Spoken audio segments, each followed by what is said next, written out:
ఆస్ట్రేలియాలోని ఒక ప్రఖ్యాత మెడికల్ కాలేజ్ ఎంట్రన్స్ దగ్గర మన భారతీయ వైద్యుడి విగ్రహం ఉంటుంది.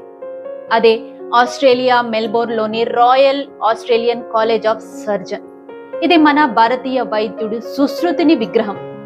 ఇలా ఇక్కడ ఈ విగ్రహాన్ని ఉంచడం వైద్యం ఇంకా శస్త్రచికిత్స రకంలో ఆయన చేసిన కృషిని గుర్తిస్తుంది.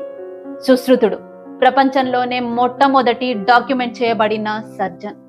ఈయన శస్త్రచికిత్స పితామహుడిగా కూడా పరిగణింపబడ్డాడు. ఇతని వైద్య గ్రంథమైన సుశ్రుత సంహిత సుమారు 1120 వ్యాధులను, 700 ఔషధ మొక్కలను, ఇంకా 125 శస్త్రచికిత్స పరికరాలను వివరిస్తుంది. అంతేకాదు ఆయన స్వయంగా కంటిలోని శుక్లాలను తొలగించే శస్త్రచికిత్సతో పాటు అనేక శస్త్రచికిత్సలు చేశాడు సుశ్రుతుడు. ఈయన నేడు ప్రాచీన భారతీయుల సైన్స్, ముఖ్యంగా వైద్య రంగంలో ఎంతో అభివృద్ధి చెందారో చెప్పడానికి నిదర్శనంగా నిలుస్తుంది.